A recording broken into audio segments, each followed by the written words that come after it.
വലിയ ദുരൂഹത ഈ രാജ്യത്തിന്റെ മുകളിൽ കാർമേഘങ്ങളായിട്ട് നിഴഞ്ഞു നിൽക്കുന്നുണ്ട്. ഒരു രാജ്യത്തെ എന്തും കാണിച്ചുകൊണ്ട് എങ്ങനെയും ഈ രാജ്യത്തെ നശിപ്പിച്ച് വിഭജിച്ച് ഈ രാജ്യത്തിന്റെ അന്തസ്സും അഭിമാനവും ഇല്ലാതാക്കി രാജ്യത്തിന്റെ ദേശീയതയും അഖണ്ഡതയും മതേതരത്വവും സോഷ്യലിസവും സർവ്വതും നശിപ്പിച്ച് BJPയുടെ ഒരൊറ്റ അജണ്ട നടപ്പിലാക്കുക എന്ന് പറയുന്ന ഹീനമായ രാഷ്ട്രീയത്തിലേക്ക് ഈ രാജ്യം കടന്നു പോകുന്നത്. നരേന്ദ്രമോദിയും അമിത്ഷായും ഈ രാജ്യത്തിന്റെ ഒരു രീതി മാറുന്നത് തിരിച്ചറിയുന്നില്ല എന്നുള്ളതാണ് പ്രശ്നം. നമ്മളെ ദേശദ്രോഹികൾ എന്ന് വിളിക്കുമ്പോൾ വളരെ കൃത്യമായിട്ട് ഇവിടുത്തെ മുസ്ലിം സമുദായം അല്ലെങ്കിൽ ഇവിടുത്തെ മുഴുവൻ സമുദായങ്ങളും ഇവിടെ ക്രൈസ്തവനും മുസൽമാനും ഹൈന്ദവനും ജൈനനും പാഴ്സിയും അവിശ്വാസിയും നിരീശ്വരവാദിയും മതമുള്ളവനും മതമില്ലാത്തവനും എല്ലാം ചേർന്ന് നിന്നുകൊണ്ട് ഇന്ത്യയുടെ സ്വാതന്ത്ര്യ സമരത്തിൽ പതിനായിരക്കണക്കിന് ലക്ഷക്കണക്കിന് മനുഷ്യർ രക്തസാക്ഷികളാകുമ്പോൾ ഒന്നും ചെയ്യാതെ അതിൻ്റെ ഉള്ളിലിരുന്നു കൊണ്ട് വല്ലവനും കഷ്ടപ്പെട്ടുണ്ടാക്കുന്ന സ്വതന്ത്ര രാജ്യത്ത് എങ്ങനെ വിഭാഗീയത ഉണ്ടാക്കാം, എങ്ങനെ വിഭജനത്തിന്റെ രാഷ്ട്രീയം മുന്നോട്ട് വെക്കാമെന്ന് ചിന്തിച്ച നിങ്ങളുടെ ദേശീയതയുടെ ക്ലാസ് ഞങ്ങൾക്ക് വേണ്ട, ഞങ്ങൾക്ക് വേണ്ട, ഞങ്ങൾക്ക് വേണ്ട എന്നാണ് ഞങ്ങൾ പറയുവാൻ ആഗ്രഹിക്കുന്നത്. ഇവര് എപ്പോഴും ഒരു സമുദായത്തെ, നമ്മൾ ഒരിക്കലും ഹിസ്ബുള്ള മുജാഹിദീന്റെയോ ലഷ്കർ എ തോയ്ബയുടെയോ അൽ ഖ്വയ്ദയുടെയോ ഐസിസിന്റെയോ പ്രത്യയ ശാസ്ത്രത്തെയോ രാഷ്ട്രീയത്തെയോ നമ്മൾ ആരും അംഗീകരിക്കുന്നില്ല. ആരാണ് ഇവിടെ അംഗീകരിക്കുന്നത്? ഏത് മുസൽമാനാണ് ഈ ആശയത്തിനെ പിൻപറ്റുന്നത്? ഒരാൾക്കും വേണ്ട. പക്ഷെ നമ്മൾ ചിന്തിക്കേണ്ടത് ഈ രാജ്യത്ത് വിഭജനത്തിന്റെ രാഷ്ട്രീയം ഇവർ മുമ്പോട്ട് വയ്ക്കുമ്പോൾ ഇവിടെ എല്ലാ ഹിന്ദുക്കളിൽ തീവ്രവാദികൾ ഉണ്ടോ എന്നാണ് ചോദിച്ചത്. അതുകൊണ്ടാണ് ഞാൻ പറഞ്ഞത് ഇവരെയൊക്കെ കൊന്നത് ആരാ? വേണ്ട, മഹാത്മാഗാന്ധിയെ കൊന്നത് പോലും ഇവരല്ലേ കൊന്നത്? നാഥുറാം വിനായക് ഗോഡ്സെ അല്ലേ കൊന്നതിന് ശേഷം അദ്ദേഹം പറഞ്ഞത് മതേതര ഇന്ത്യയിൽ എൻ്റെ ചിതാഭസ്മം നിമജ്ജനം ചെയ്യണ്ട എന്നല്ലേ? എന്നിട്ടും ഇവർ പറയുന്നു ഇവിടെ ആരാണ് തീവ്രവാദികൾ എന്നുള്ളത്. കേരളത്തിലെ അല്ലെങ്കിൽ ഇന്ത്യയിലെ മുഴുവൻ മുസ്ലിങ്ങളെ ഓടിച്ചുകൊണ്ട് ഞങ്ങൾക്ക് ഇവിടെ ഹിന്ദുത്വ രാഷ്ട്രം ഉണ്ടാക്കാമല്ലോ എന്ന് വിചാരിക്കുന്ന BJPക്കാരുടെയും RSSകാരുമായിട്ടുള്ള ഇവിടുത്തെ പിന്നോക്ക സമുദായങ്ങളിൽ ഉൾപ്പെടെയുള്ള BJPക്കാരും RSSകാരും തിരിച്ചറിയേണ്ടത് ഇത് ബാധിക്കുവാൻ പോകുന്നത് മുസ്ലിം സമുദായത്തെ മാത്രമായിരിക്കില്ല. ഇന്ത്യയിൽ ആദ്യത്തെ കുടിയേറ്റക്കാരായിട്ടുള്ള ആര്യന്മാരെന്ന് പറയുന്ന ഇവരുടെ സോക്കോൾ ബ്രാഹ്മണിക്കൽ അജണ്ട നടപ്പിലാക്കാൻ പറ്റുന്നവരെ മാത്രമാണ് അവർ ഈ രാജ്യത്ത് ഹിന്ദുക്കളായിട്ട് അംഗീകരിക്കുന്നത്. അവിടെയാണ് ഞാൻ പറഞ്ഞത്, ഇപ്പൊ ഈ രാജ്യം അങ്ങ് ഹിന്ദു രാഷ്ട്രമായി പോകുമെന്ന് വിചാരിച്ച് കൈയടിക്കുന്ന പാവങ്ങൾ എന്താണ് BJPയുടെയും RSSന്റെയും സംഘപരിവാറിന്റെയും തത്വശാസ്ത്രങ്ങളെന്ന് തിരിച്ചറിയാതെ പോകുന്ന ശുദ്ധാത്മാക്കളായിട്ടുള്ള മനുഷ്യരാ. അവരൊരിക്കലും തിരിച്ചറിയുന്നില്ല. ഇവർ കാണുന്ന സ്വപ്നത്തിൽ ഇവരുടെ ഇന്ത്യയിൽ ഇവരുടെ BJPയുടെയും RSSന്റെയും ഇന്ത്യയിൽ ഇവിടുത്തെ പിന്നോക്കക്കാരായിട്ടുള്ളവർ എന്തിനു പറയുന്നു, നായർ സമുദായത്തിലുള്ളവരെ പോലും അവർ അംഗീകരിക്കില്ല. ഇവിടെ വന്നിട്ട് അമിത്ഷാ 2019 അവരുടെ പാർലമെന്റിന്റെ നമ്മുടെ ഇന്ത്യ പാർലമെന്റിലേക്കുള്ള ഇലക്ഷന്റെ സമയത്ത് BJPയുടെ സംസ്ഥാന സമ്മേളനത്തിൽ വന്നിട്ട് പറഞ്ഞെന്താണെന്ന് അറിയാവോ? നമുക്ക് ഹിന്ദുക്കൾ മാത്രം കൂടെ പോരാ, പിന്നെ ആരെ വേണം? നമുക്ക് പിന്നോക്കക്കാരായിട്ടുള്ളവരെയും ദളിതന്മാരെയും ആദിവാസികളെയും വേണം. അതിൻ്റെ അർത്ഥം ആരാണ് ഹിന്ദു എന്ന് വളരെ കൃത്യമായിട്ട് ഇന്ത്യയിലെ പൊതുസമൂഹത്തിന്റെ മുമ്പിലേക്ക് അമിത്ഷാ എന്ന് പറയുന്ന BJPയുടെ ആഭ്യന്തരമന്ത്രി, നിങ്ങളുടെ മുൻ ദേശീയ അധ്യക്ഷൻ പറഞ്ഞിട്ട് പോയി. എന്നിട്ടും വീണ്ടും BJPയുടെ ഭാഗമാകാൻ നടക്കുന്നവരോട് എനിക്ക് പറയാനുള്ളത്, ആരിഫ് മുഹമ്മദ് ഖാൻ എന്നും അബ്ദുള്ള കുട്ടി എന്നും പറയുന്ന സ്വയം പ്രഖ്യാപിത ദേശീയ മുസ്ലിങ്ങൾ എന്ന് പറയുന്ന നാണം കെട്ടവരെക്കാൾ നാണക്കേടാണ്. എന്തൊരവസ്ഥയാണെന്ന് നമ്മൾ ചിന്തിച്ചു നോക്കണം. ഇവര് ഈ രാജ്യത്ത് അവരുടെ ഭയങ്കരമായ അജണ്ട നടപ്പിലാക്കാൻ പോവുക. അതിനു വേണ്ടിയിട്ടുള്ള ശ്രമങ്ങളാണ്. ഞാൻ ഒരു വശത്ത് ഈ പറഞ്ഞതുപോലെ അവരുടെ വോട്ട് ബാങ്ക് രാഷ്ട്രീയം ഈ രാജ്യത്ത് വളരെ നിഷ്പക്ഷരായിട്ടുള്ള മനുഷ്യർക്കിടയിൽ പോലും ഇത് വെറും ഒരു മുസ്ലിം പ്രശ്നമായിട്ട് വരച്ചു കാട്ടുവാൻ വേണ്ടിയിട്ട് അവർക്ക് കഴിയുന്നു എന്നുള്ളിടത്താണ് പ്രശ്നം. ദിവസം ഒരു അച്ഛൻ സംസാരിച്ചത് നമ്മൾ കണ്ടതാണ്. കാപ്പിപ്പൊടി അച്ഛൻ എന്ന് പറഞ്ഞുകൊണ്ട് നമ്മളൊക്കെ ഇയാളുടെ തമാശ കണ്ട് ചിരിച്ചതാണ്. പക്ഷെ എല്ലാ തമാശയിലും ഞാൻ ചിരിക്കില്ല. കാരണം പല തമാശകൾക്കും സ്ത്രീവിരുദ്ധതയുടെ ലാഞ്ചന ഉണ്ടായിരുന്നു. ആ അച്ഛൻ പോലെ ഉള്ളവരെ, അച്ഛനെ പോലെയുള്ള ഒത്തിരി പേര് ഇപ്പോഴും വിചാരിച്ചിരിക്കുന്നത് ഇത് മുസ്ലിങ്ങളുടെ പ്രശ്നമാണെന്ന്. പക്ഷെ തിരിച്ചറിയേണ്ട ഒരു വലിയ യാഥാർത്ഥ്യമുണ്ട്. ഇവരെ സംബന്ധിച്ചിടത്തോളം ഇവരുടെ പുസ്തകങ്ങൾ ആരാ എഴുതിയിരിക്കുന്നത്?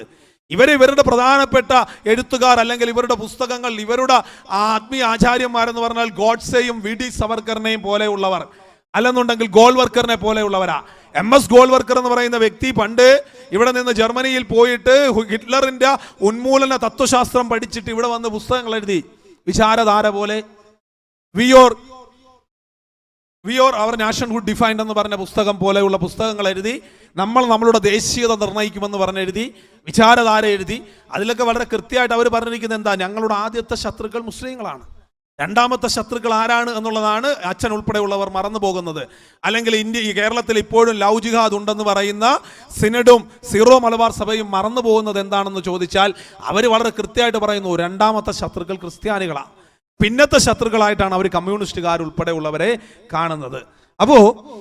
ഇപ്പോൾ ഇത് പറയുമ്പോൾ യഥാർത്ഥത്തിൽ മനസ്സിലാക്കേണ്ടത്, എന്നെ പോലെയുള്ളവർ, അല്ലെങ്കിൽ ഇപ്പൊ എൻ്റെ പേര് ഹിന്ദു നാമധാരിയാണ്, ഞാൻ കോൺഗ്രസ് പോലെയുള്ള രാഷ്ട്രീയ സംഘടനയുടെ ഭാഗമായി നിൽക്കുന്നവരാണ്. അപ്പൊ അതുകൊണ്ട് ഈ പറഞ്ഞ ഒരു കാറ്റഗറിയിലും എന്നെ സംബന്ധിച്ച് പേടിക്കേണ്ട ആവശ്യമില്ല. പക്ഷേ ഈ രാജ്യത്തെ സംബന്ധിച്ചിടത്തോളം ഈ രാജ്യത്തിനെ ബാധിക്കുന്ന, ഈ രാജ്യത്തിലെ ജനതയെ വിഭജിക്കുവാനുള്ള നിയമത്തിനെതിരെ അതിശക്തമായി പോരാടേണ്ടത് ഈ രാജ്യത്തെ ജനാധിപത്യ മതേതരത്വ ബോധമുള്ള ഓരോ പൗരന്റെയും ചുമതലയാണെന്ന് തിരിച്ചറിയുന്നത് കൊണ്ടാണ് നമ്മൾ ഇവിടെ കൂടിയിരിക്കുന്നതും നിരന്തരമായി RSSനും BJPക്കും എതിരെ പറയേണ്ടിയും വരുന്നത്. ഇവർ വളരെ കൃത്യമായിട്ട് അവരുടെ വംശശുദ്ധീകരണത്തിന്റെ രാഷ്ട്രീയം ഇന്ത്യയിൽ നടപ്പിലാക്കാൻ ശ്രമിക്കുക. അവരുടെ വംശശുദ്ധീകരണത്തിന്റെ രാഷ്ട്രീയത്തിൽ അവർക്ക് ഇത്രയും ആൾക്കാരുടെ ഒന്നും ആവശ്യമില്ല. അതുകൊണ്ടാണ് അമിത്ഷാ ഇടയ്ക്ക് അവരുടെ ഉള്ളിലെ രാഷ്ട്രീയത്തിൽ പറഞ്ഞൊരു വാചകം പുറത്തു വന്നു. അമിത്ഷാ പറഞ്ഞത് എന്താണെന്നറിയാവോ?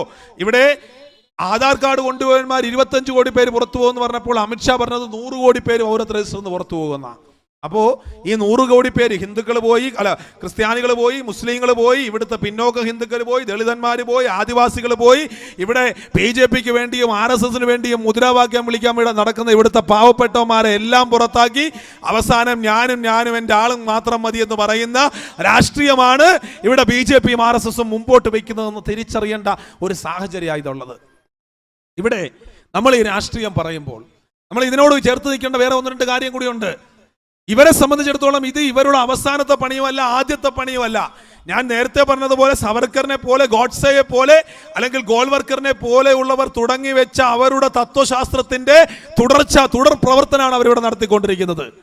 BJP അധികാരത്തിൽ വന്നിട്ട് തന്നെ എത്രയോ കാര്യങ്ങൾ, ബാബറി മസ്ജിദിൽ ഇന്ത്യയിലെ സുപ്രീം കോടതി പോലും നിഷ്പക്ഷമല്ല എന്ന്, അതിന്റെ പുറത്ത് ഇനി കോടതി ഇലക്ഷൻ വന്നാലും പ്രശ്നമില്ല. പക്ഷേ ഇന്ത്യയിലെ സുപ്രീം കോടതിയെ പോലും നിഷ്പക്ഷമല്ലാത്ത രീതിയിലേക്കാണ് ബാബറി മസ്ജിദ് വിധി വന്നത്. ആർട്ടിക്കിൾ 370 കാശ്മീരിന്റെ പ്രത്യേക ഭരണഘടനാ അനുമതി അവർ എടുത്തു കളഞ്ഞു. അവര് പ്രത്യേക ഭരണഘടനാ അനുമതി എടുത്തു കളഞ്ഞിട്ട് അവരെന്താ പറഞ്ഞത്? അവർ പറഞ്ഞത് ഇന്ത്യ രാജ്യത്തിലെ സംസ്ഥാനങ്ങളിലെല്ലാം ഇനി നമുക്ക് ഒറ്റ നിയമം മതി എന്നാ. ഇന്ത്യ രാജ്യത്തിലെ സംസ്ഥാനങ്ങളിൽ മുഴുവൻ ഒറ്റ നിയമം മതി എന്ന് പറഞ്ഞാൽ BJP RSSും ഡിസംബർ 10-ാം തീയതി വേറെ ഒരു ചെയ്ത് വെച്ചിട്ടുണ്ട്. അതിന്റെ പേര് ഇന്നർ ലൈൻ പെർമിറ്റ് എന്നാ. എന്താ ഇന്നർ ലൈൻ പെർമിറ്റ് എന്ന് ചോദിച്ചാൽ 1873 തൊട്ട് ഇന്ത്യയിലെ ബ്രിട്ടീഷുകാരുടെ ഭരണകാലഘട്ടം തൊട്ടേ അവർ 3 സംസ്ഥാനങ്ങളിൽ ഇന്നർ ലൈൻ പെർമിറ്റ് ഉണ്ടാക്കിയിട്ടുണ്ട്. അരുണാചൽ പ്രദേശ് ഉൾപ്പെടെയുള്ള 3 സംസ്ഥാനങ്ങളിൽ. അവിടുത്തെ അനിയന്ത്രിതമായിട്ടുള്ള ആ വിഭവങ്ങൾ കൊള്ളയടിക്കാതിരിക്കാൻ വേണ്ടി ആ സംസ്ഥാനത്ത് ചെല്ലുന്നവർ അനുമതി വാങ്ങിക്കണമെന്നാ. അത് വലിയൊരു കോംപ്ലിക്കേറ്റഡ് പ്രോസസ് ഒന്നുമല്ല. പക്ഷേ BJP ഉണ്ടാക്കി വെച്ചിരിക്കുന്ന ഇന്നർ ലൈൻ പെർമിറ്റ് മണിപ്പൂർ എന്ന് പറഞ്ഞ സംസ്ഥാനത്ത് നമ്മൾ ആരെങ്കിലും കടന്നു ചെല്ലണമെങ്കിൽ അവിടെ ആദ്യമായി കടന്നു ചെന്നത് കേന്ദ്രമന്ത്രി, BJPയുടെ കേന്ദ്രമന്ത്രിയാണെന്ന് പറഞ്ഞുകൊണ്ട് അയാൾ ഫേസ്ബുക്കിലും ട്വിറ്ററിലും പോസ്റ്റ് ഇട്ടിട്ടുണ്ടായിരുന്നു. എങ്ങനെയാ ഇവിടെ നിന്നും നമ്മൾ മണിപ്പൂരിൽ കടന്നു ചെല്ലണമെങ്കിൽ എന്തിന് കടന്നു ചെല്ലുന്നു, ആരെ കാണാൻ കടന്നു ചെല്ലുന്നു, എത്ര ദിവസം നിങ്ങൾ അവിടെ ഉണ്ടാകും, ഏത് ഹോട്ടലിൽ താമസിക്കും, എത്ര നേരം അയാളുമായി സംസാരിക്കും, എപ്പോൾ തിരിച്ചു പോകുമെന്ന് തുടങ്ങി ഒരു രാജ്യത്ത് നിന്നും മറ്റൊരു രാജ്യത്തേക്ക് കടന്നു ചെല്ലുമ്പോൾ നമ്മൾ പാലിക്കേണ്ട സമസ്ത പ്രൊസീജിയേഴ്സും പാലിക്കേണ്ടി വരുന്നു എന്നുള്ളിടത്താണ് ഇതിൻ്റെ ഏറ്റവും വലിയ പ്രശ്നം ഇരിക്കുന്നത്. അപ്പോൾ ഇവര് ആർട്ടിക്കിൾ 370 ഇതാക്കിക്കൊണ്ട് കാശ്മീരിന്റെ സ്വതന്ത്ര ഭരണാനുമതി എടുത്തു കളഞ്ഞ BJP ഇപ്പൊ മണിപ്പൂരിൽ ഇത് ചെയ്തു വെച്ചിരിക്കുന്നു. BS യെഡിയൂരപ്പ ഉൾപ്പെടെയുള്ള BJPയുടെ കർണാടകയുടെ മുഖ്യമന്ത്രി ഉൾപ്പെടെയുള്ളവർ ഇപ്പോൾ നരേന്ദ്രമോദിക്കും അമിത്ഷായ്ക്കും കത്തെഴുതി കഴിഞ്ഞു. എന്താ പറയുന്നത്? ഇന്നർ ലൈൻ പെർമിറ്റ് നമ്മൾ ഭരിക്കുന്ന സംസ്ഥാനങ്ങളിലെല്ലാം നടപ്പിലാക്കണം. എങ്ങനെയാണ് ഈ രാജ്യം വിഭജിക്കുന്നത് എന്ന് നമ്മൾ ചിന്തിക്കണം. 850 നാട്ടുരാജ്യങ്ങളായി കിടന്ന ആ രാജ്യത്തെ ഇന്ത്യൻ റിപ്പബ്ലിക്കാക്കി മാറ്റിയെടുത്തുകൊണ്ട് നമ്മളുടെ പൂർവ്വസൂരികൾ ഈ രാജ്യത്തെ ഈ രാജ്യമാക്കി എടുത്തു മാറ്റിയെങ്കിൽ ഈ രാജ്യത്തെ മതത്തിന്റെ പേരിൽ, പ്രദേശത്തിന്റെ പേരിൽ, വംശത്തിന്റെ പേരിൽ, ഗോത്രത്തിന്റെ പേരിൽ വിഭജിക്കുവാനുള്ള വിഭജന രാഷ്ട്രീയമാണ് BJPയും RSSും മുന്നോട്ട് വയ്ക്കുന്നത്.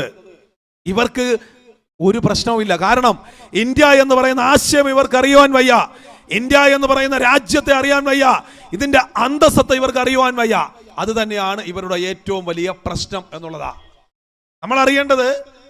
സ്വാമി വിവേകാനന്ദനെ പോലെയുള്ളവർ, അവിടെയാണ് ഹിന്ദു എന്ന് പറയുന്നതിന്റെ കോണ്ടെക്സ്റ്റ് കൂടി നമ്മൾ ചിന്തിക്കേണ്ടത്. യഥാർത്ഥത്തിൽ ഹിന്ദു എന്ന് പറയുന്നതും ഹിന്ദുത്വ എന്ന് പറയുന്നതും തമ്മിൽ ഒരു ബന്ധവുമില്ല. കോഴിയും കോഴിക്കോടും തമ്മിലുള്ള ബന്ധം പോലും ഹിന്ദുവും ഹിന്ദുത്വയും കൂടിയില്ല. ഹിന്ദു എന്ന് പറയുന്നത് ഒരു മതമാണെങ്കിൽ ഹിന്ദുത്വ എന്ന് പറയുന്നത് 1930 കാലഘട്ടത്തിൽ സവർക്കർ എന്ന് പറയുന്ന RSSന്റെ സംഘപരിവാറിന്റെ നേതാവ് ഉണ്ടാക്കിയെടുത്ത ഒരു വാക്ക് മാത്രമാണ് ഹിന്ദുത്വ. ഇവർ ചട്ടമ്പി സ്വാമി അംഗീകരിക്കുമോ? അംഗീകരിക്കത്തില്ല.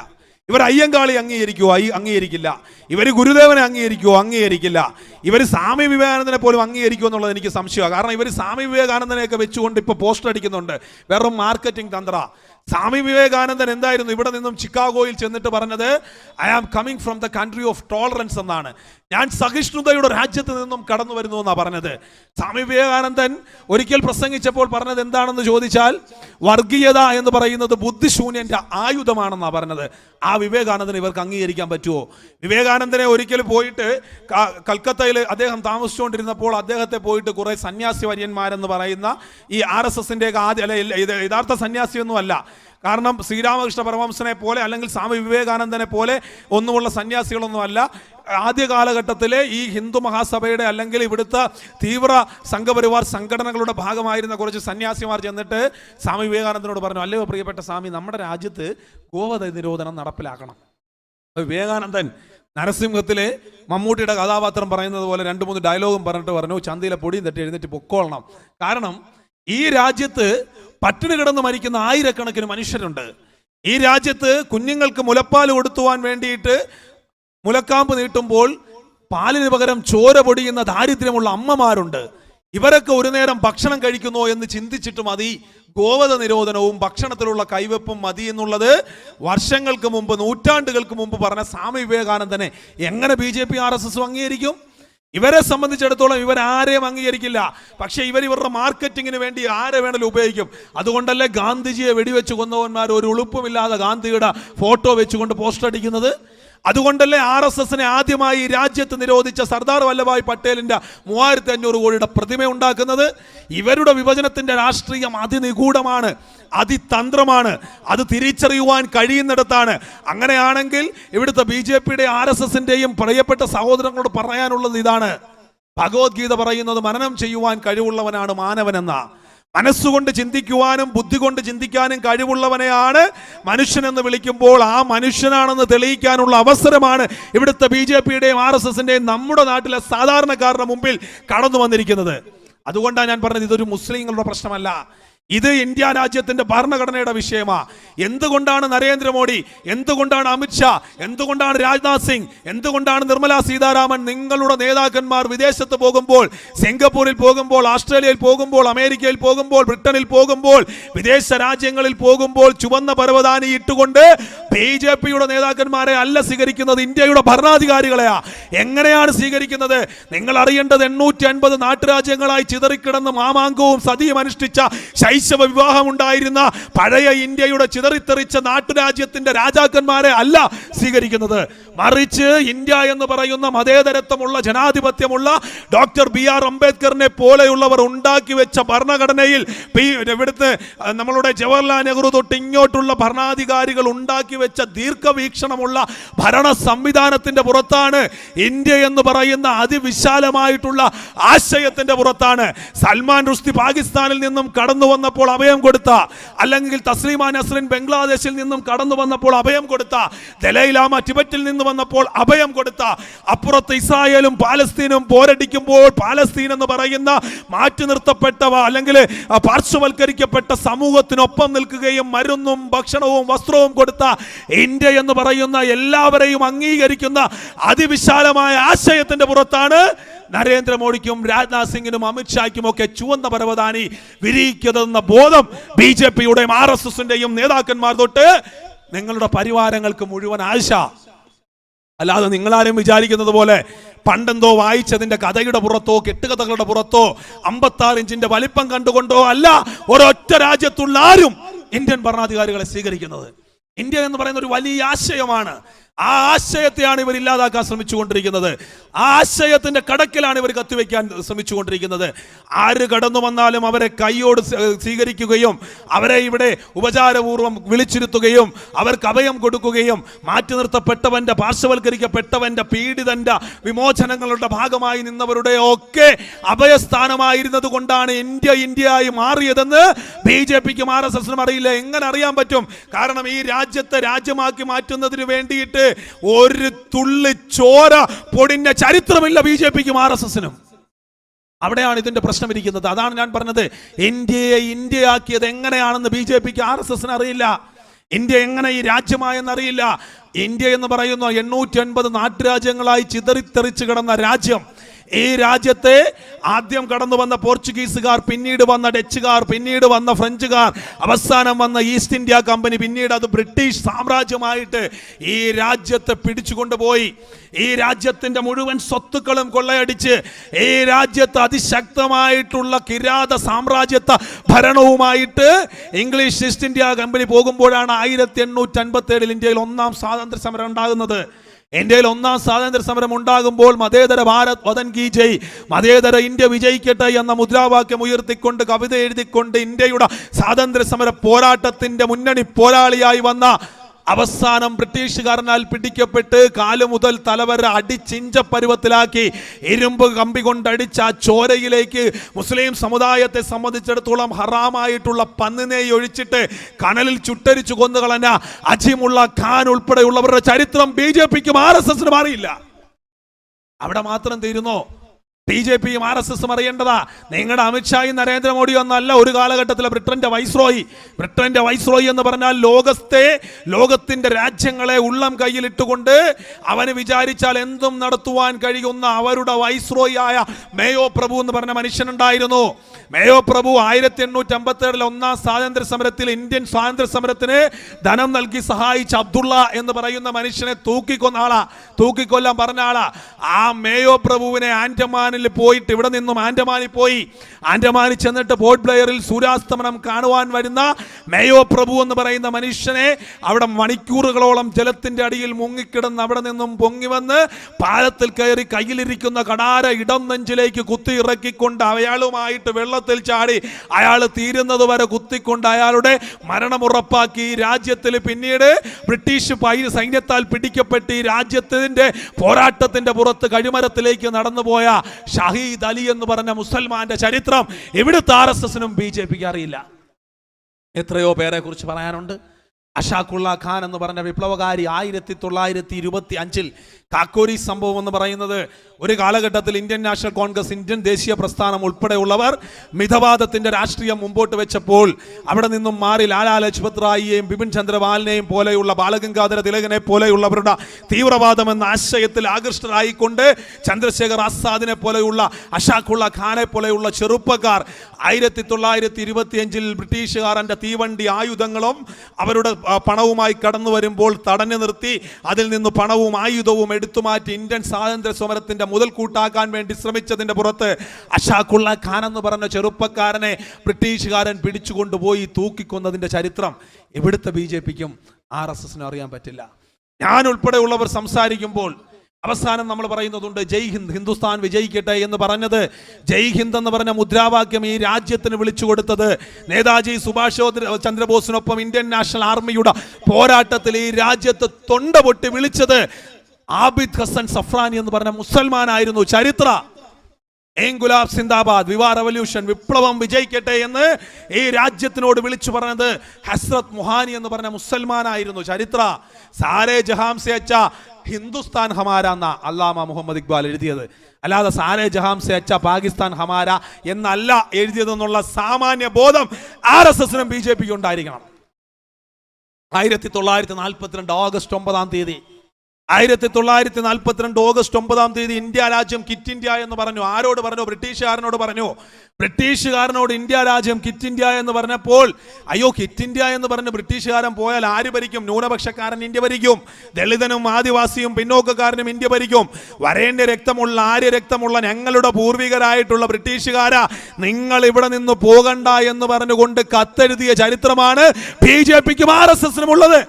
ആ കാലഘട്ടത്തിൽ ഇന്ത്യയിൽ നിന്നുകൊണ്ട് സൈമൺ കമ്മീഷൻ ഗോ ബാക്ക് എന്നും ക്വിറ്റ് ഇന്ത്യ എന്നും ഇന്ത്യ രാജ്യത്ത് വിളിച്ചു പറഞ്ഞത് യൂസഫ് മെഹർ അലി എന്ന് പറഞ്ഞ മുസൽമാനാ. ചരിത്ര പറയുന്നത് ഒരു നാസർ അല്ല പറയുന്നത്, നൗഷാദ് അല്ല, കാർത്തിക് എന്ന് പറഞ്ഞ ഞാൻ പറയുക. ഇത് ചരിത്ര പഠിക്കേണ്ടതാണോ ചരിത്രം? ഈ ചരിത്രമൊക്കെ പറയുമ്പോൾ ഇവർക്ക് ഭയങ്കര അസ്വസ്ഥതയാണ്. കാരണം ഇവിടുത്തെ BJP RSSനെ സംബന്ധിച്ചിടത്തോളം ഗാന്ധി എന്ന് പറയുന്ന, നെഹ്റു എന്ന് പറയുന്ന നാമം കേൾക്കുന്നതിനേക്കാൾ ഇപ്പം അസ്വസ്ഥത ഇന്ത്യൻ സ്വാതന്ത്ര്യ സമരമാണ്. കാരണം ഈ പൗരത്വ ഭേദഗതി നിയമം ഇവർ കൊണ്ടുവന്നപ്പോൾ ആ ദിവസം തൊട്ട് ഇവർ അനുഭവിക്കുന്ന ഒരു പ്രശ്നം, ഇവരുടെ ചരിത്രം ജനങ്ങൾ കുത്തി പുറത്തിട്ടുകൊണ്ടിരിക്കുക. കൊച്ചു കുട്ടികൾ വരെ ഇപ്പോൾ വിളിച്ചുകൊണ്ടിരിക്കുക മുദ്രാവാക്യം. കൊച്ചു കുട്ടികൾ വരെ ചരിത്രം പറഞ്ഞുകൊണ്ടിരിക്കുക. നിസ്സാരമായിട്ടല്ല നമ്മൾ കാണേണ്ടത്. ഞാൻ അതാണ് പറഞ്ഞത്, ഇന്ത്യൻ സ്വാതന്ത്ര്യ സമര പോരാട്ടത്തിന്റെ 22 വർഷം ഇവിടെ RSS ഉണ്ടായിരുന്നു. ഇവരെന്ത് ചെയ്തു? ഒന്നാം സ്വാതന്ത്ര്യ സമരം 1857 ഒന്നാം സ്വാതന്ത്ര്യ സമരത്തിന് ഇങ്ങോട്ട് വരുമ്പോൾ 1909, 10, 11 കാലഘട്ടം തൊട്ട് ഇങ്ങോട്ടുള്ള കാലഘട്ടത്തിലൊക്കെ സവർക്കറിനെ പോലെയുള്ളവർ, VD സവർക്കറൊക്കെ കോൺഗ്രസ് രാഷ്ട്രീയത്തിന്റെ ഭാഗമായിരുന്നു. അയാളെ ജയിലിൽ പിടിച്ചു കഴിഞ്ഞപ്പോൾ അയാൾ പാർട്ടി മാറിയത്. അന്ന് ഇയാള് സ്വാതന്ത്ര്യ സമരത്തിന്റെ ആദ്യ കാലഘട്ടങ്ങളിൽ ഇയാൾ എഴുതിയൊരു പുസ്തകമുണ്ട്, 1857 ഇന്ത്യസ് ഫസ്റ്റ് ഫ്രീഡം സ്ട്രഗിൾ എന്ന. 1857 ഒന്നാം സ്വാതന്ത്ര്യ സമരം എന്ന പേരിൽ സവർക്കർ എഴുതിയ പുസ്തകത്തിൽ അദ്ദേഹം പറയുന്നുണ്ട്, ഇന്ത്യ രാജ്യത്തിന്റെ വിഭജന രാഷ്ട്രീയത്തിനപ്പുറത്ത് ഇന്ത്യയിൽ ഒരു പ്രസ്ഥാനം ഉണ്ടാകണമെന്നും അതിന് രാഷ്ട്രീയം ഉണ്ടാകണമെന്നും ആ രാഷ്ട്രീയ പ്രസ്ഥാനത്തിന് ഇന്ത്യൻ സ്വാതന്ത്ര്യ സമരത്തിലേക്ക് നയിക്കാൻ പറ്റുള്ളൂ എന്നും അദ്ദേഹം ആ പുസ്തകത്തിൽ എഴുതിയിട്ടുണ്ട്. അതിൽ ഏറ്റവും സുപ്രധാനമായിട്ട് അദ്ദേഹം എഴുതിയിട്ടുള്ളത്, ഇന്ത്യയെ ഇന്ത്യയാക്കി മാറ്റുന്ന സ്വാതന്ത്ര്യ സമര പോരാട്ടത്തിന്റെ നാഴികക്കല്ലായ ഒന്നാം സ്വാതന്ത്ര്യ സമരത്തിൽ ഈ രാജ്യത്ത് 10,000-കണക്കിന് മനുഷ്യർ രക്തസാക്ഷികളായപ്പോൾ ആ മരണപ്പെട്ടതിൽ 75%, മുക്കാൽ ഭാഗത്തിലേറെ പേര് മുസ്ലിം നാമധാരികളായ ഭാരതീയരായിരുന്നു എന്ന് എഴുതി വെച്ചിരിക്കുന്നത് സവർക്കറാണെന്ന ചരിത്രം കൂടി ഇവിടുത്തെ BJP RSS അറിയണം. ഞങ്ങളൊക്കെ പറഞ്ഞാലല്ലേ നിങ്ങൾക്ക് വിശ്വസിക്കാതിരിക്കാൻ പറ്റൂ. സവർക്കർ എഴുതി വെച്ചിട്ടുണ്ട്. അതിന് ഇങ്ങോട്ടുള്ള കാലഘട്ടത്തിൽ അതാണ് ഞാൻ പറഞ്ഞത്, സവർക്കർ പിന്നീട് അറസ്റ്റ് ചെയ്യപ്പെട്ടു. 1 കഴിഞ്ഞു, 2 കഴിഞ്ഞു, 3 കഴിഞ്ഞു, 4 കഴിഞ്ഞു, 5 വട്ടം മാപ്പെഴുതി. 5ാമത്തെ മാപ്പിലും അതിന് തീവ്രത ഇല്ലാത്തത് കൊണ്ട് ബ്രിട്ടീഷ് രാജ്ഞി തിരിച്ചയച്ചു. 6ാമത്തെ മാപ്പെഴുതി സവർക്കർ. എന്തെന്നാ എഴുതിയത്? 6ാമത്തെ മാപ്പിൽ പറഞ്ഞു, എന്നെ നിങ്ങൾ ഇവിടെ നിന്നും വിട്ടാൽ ഞാൻ നിങ്ങളുടെ വിധേയത്വമുള്ള അടിമയായിരിക്കും. ഞാൻ മാത്രമല്ല, എൻ്റെ രാഷ്ട്രീയ പ്രസ്ഥാനവും എൻ്റെ മുഴുവൻ സംവിധാനങ്ങളും ബ്രിട്ടീഷ് സാമ്രാജ്യത്വത്തിന്റെ ഇന്ത്യയിലെ നിലനിൽപ്പിന് വേണ്ടി പോരടിക്കുമെന്ന് പറഞ്ഞ ചരിത്രമാണ് BJPക്ക് RSSനുള്ളത്. സവർക്കർ മാത്രമല്ല, ഗോൾവർക്കർ എഴുതിയിട്ടുണ്ട് മാപ്പ്. നിങ്ങളുടെ വാജ്പേയി എഴുതിയിട്ടുണ്ട് മാപ്പ്. 1 അല്ല 3 തവണ മാപ്പ് എഴുതിയതിന്റെ ചരിത്രമുണ്ട് അടൽ ബിഹാരി വാജ്പേയിക്ക്. ഇതൊക്കെ പറയുമ്പോൾ അസ്വസ്ഥമൊന്നും തോന്നിയിട്ട് കാര്യമില്ല. ഇന്ത്യൻ സ്വാതന്ത്ര്യ സമരത്തിൽ നിങ്ങൾ പങ്കെടുത്തില്ല. ഇന്ത്യൻ സ്വാതന്ത്ര്യ സമരത്തെ ഒറ്റുകൊടുക്കാൻ വേണ്ടിയുള്ള ശ്രമങ്ങൾ നടത്തി. ഇന്ത്യൻ സ്വാതന്ത്ര്യ സമരത്തിൽ നിങ്ങൾക്ക് രക്തസാക്ഷികളില്ല. ഇന്ത്യൻ സ്വാതന്ത്ര്യ സമരത്തിൽ നിങ്ങൾ രക്തം പൊടില്ല, ജയിൽവാസം അനുഷ്ഠിച്ചിട്ടില്ല. നിങ്ങൾ ചെയ്ത എന്താണ്?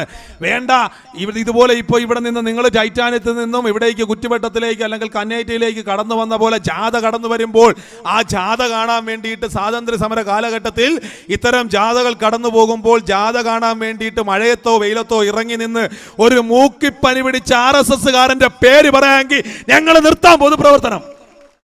ഒരു ചരിത്രം ഇവർക്ക് പറയാനില്ല. ഇവർ ഇന്ത്യൻ സ്വാതന്ത്ര്യ സമരം എന്ന് പറയുന്ന വാക്കിനെ പോലും അങ്ങേയറ്റം ഭയപ്പെട്ടുകൊണ്ടിരിക്കുക. എല്ലാം കഴിഞ്ഞ് രാജ്യം സ്വതന്ത്രമായി ഇവരെന്താ പറഞ്ഞത്? രാജ്യം സ്വതന്ത്രമായി കഴിഞ്ഞപ്പോൾ 3 വർഷക്കാലം എടുത്തിട്ട് നിങ്ങൾക്കറിയോ ഇന്ത്യൻ ഭരണഘടന ഉണ്ടാക്കിയെടുക്കുന്നത്? എത്രയോ രാജ്യങ്ങളുടെ ആശയമായിട്ട് ചർച്ച ചെയ്യപ്പെട്ടു. അതിനെ ഇന്ത്യൻ കോണ്ടെക്സ്റ്റിലേക്ക് കൺവെർട്ട് ചെയ്യപ്പെട്ടു. ആദ്യം നമ്മളുടെ രാജ്യത്തിലെ ഭരണഘടനയായിട്ട് ബന്ധപ്പെട്ട ചർച്ചയിൽ പറഞ്ഞത് in the name of God എന്ന് എഴുതാന്ന, പ്രിയാമ്പിൾ അങ്ങനെ തുടങ്ങാവുന്ന. അപ്പൊ in the name of God, ദൈവത്തിന്റെ നാമത്തിൽ എന്ന് പറയുമ്പോൾ ദൈവവിശ്വാസികളല്ലാത്ത ഒത്തിരി മനുഷ്യന്മാർ അന്നും ഇന്നും ഇന്ത്യയിൽ ജീവിക്കുന്നുണ്ട്. അവരെ കൂടി ഉൾക്കൊള്ളിക്കുന്ന ജനാധിപത്യം. അങ്ങനെ ആ മനുഷ്യരെ കൂടി ഉൾക്കൊള്ളിക്കണം എന്നുള്ളത് കൊണ്ട് വേ ദ പീപ്പിൾ ഓഫ് ഇന്ത്യ എന്ന് പറഞ്ഞുകൊണ്ട് തുടങ്ങുന്ന രീതിയിലാണ് ഇന്ത്യയുടെ പ്രിയാമ്പിൾ പോലും ഉണ്ടാക്കി വെച്ചിരിക്കുന്നത്. അപ്പൊ എത്രയോ മഹത്തായിട്ടുള്ള ആശയമാണ്, എത്രയോ മഹത്തായ ഭരണഘടനയാണെന്ന് നമ്മൾ അറിയണം.